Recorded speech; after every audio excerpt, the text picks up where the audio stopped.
back with another coalition ladder race. This time it's against the ATP Alpha team.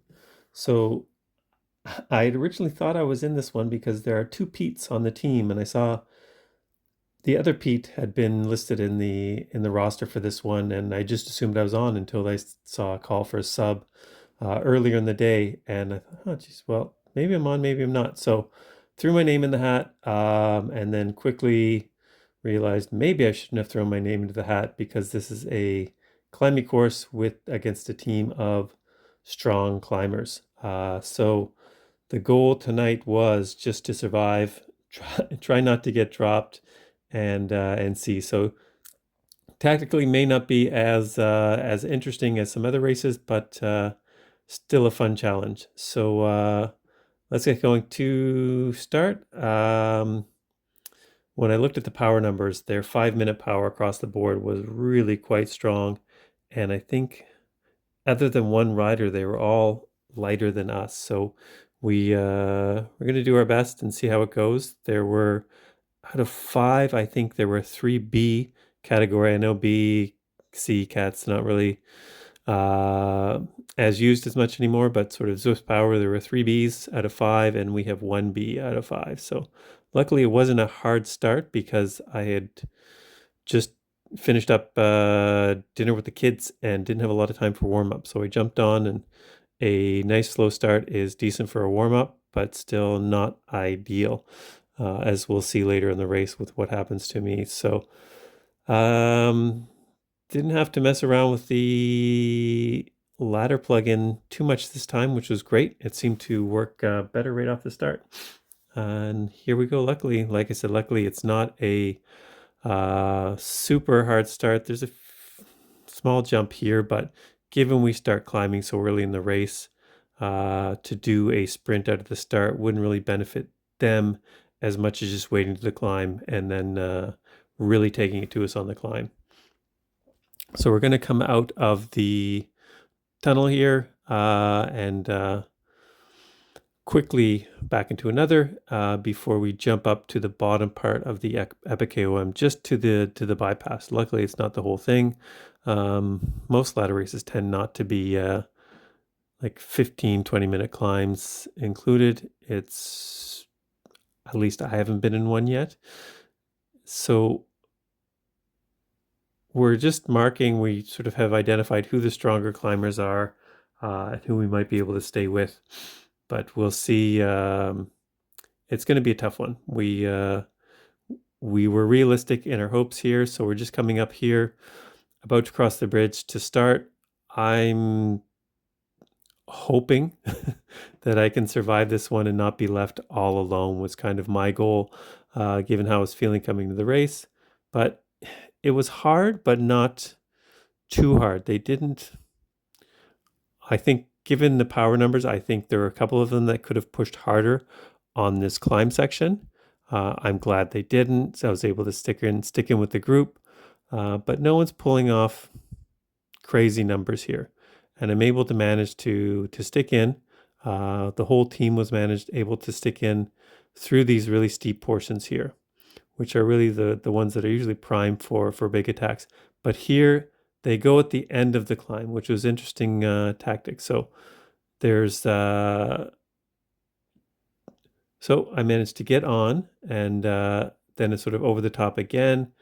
I'm trying, but again, trying not to die. So we get close. We're kind of there. It's 4 seconds, 3 seconds, but then at 5 seconds, it's kind of, it's gone. So that's up the road. They're now up the road, and they've got 2 versus Daniel up the road. So Daniel is in a really tough spot here against 2 really strong riders.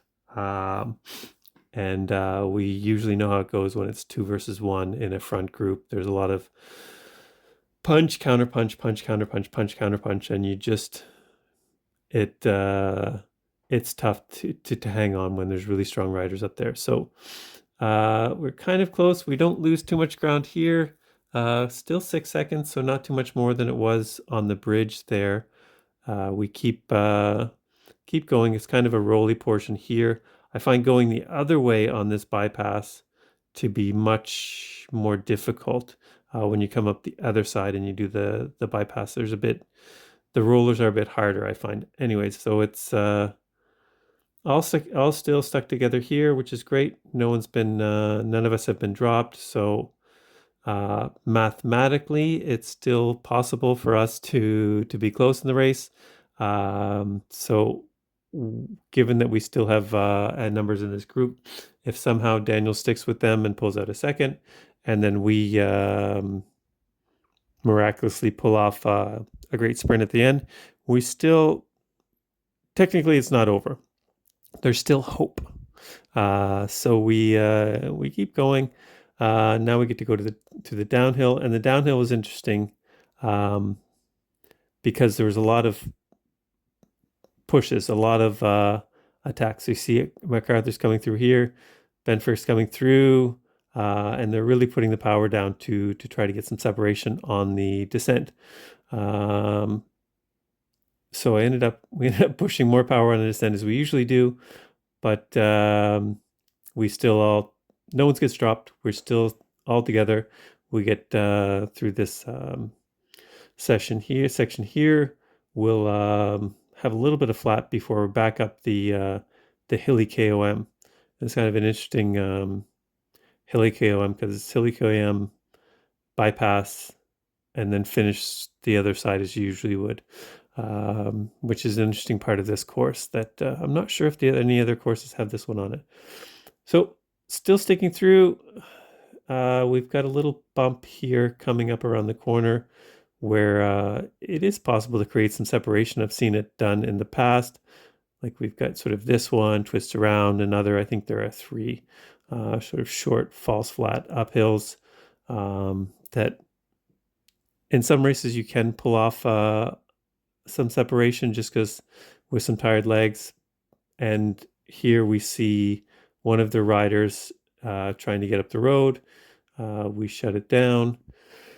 Luckily, it's interesting because this is the rider who's going up front was their lightest rider, trying to create that separation, and it would seem tactically that the best spot for them would be the hilly KOM, but up the road again, trying to create some separation. We're all still pretty tired from the climb and the downhill, so you get some, but again, we're back on the flats. They don't really have as much of an advantage over some of us because we're heavier, although their watts per kilo may be higher. Our watts are going to be able to catch up on that one. So now quickly, we're about to head up to the hilly KOM section. Again, my goal here is to not get totally tossed out the back and not have to finish the race on my own, was my biggest fear looking at this course profile and these opponents. And we've got this really steep section just at the corner. Up the road, listening to the race radio, I should sort of mention this, Daniel's still stuck with them, despite being 2v1, which is just basically an amazing ride to be able to stick with those 2 really, really strong riders and not get popped at the back. So kudos to him for being able to stick with those guys for so long. Miraculously, I was able not to get dropped on that climb. And so here it's the bypass section. Again, I don't think there are other courses that do the climb this way, or maybe I just have a really poor memory. So there's some separation here on the second part of the climb, and then through the last portion here. So Brian got pushed back a little bit, but he's able to come through and come back on. There's DeBell was one of their stronger pure watts riders, and he is sticking to the front here. We need to stick with him because it's easy for him to get some separation on a downhill or even flats, given the watts that he can push on the flats. So we're all sticking together, hoping for a best in a sprint. Again, mathematically, the race still isn't over. But this is where they really start to 1-2 Daniel up front, and there's some separation with Reed going off the front.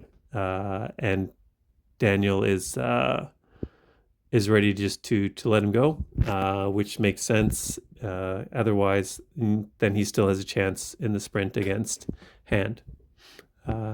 Otherwise, if he just tries to chase down Reed too much, then it's a guaranteed third.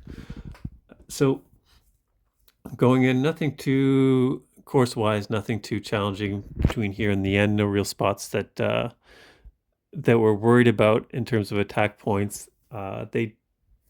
We know they're going to try to go off the front. They're going to try to create separation as they did before on kind of the flat rolly sections. And here they go again. It's their one of their climbers, or the climber, who is going off the front, creating separation. We're back through the villas again, and but going the other way, we're able to catch back on. It was interesting, the ladder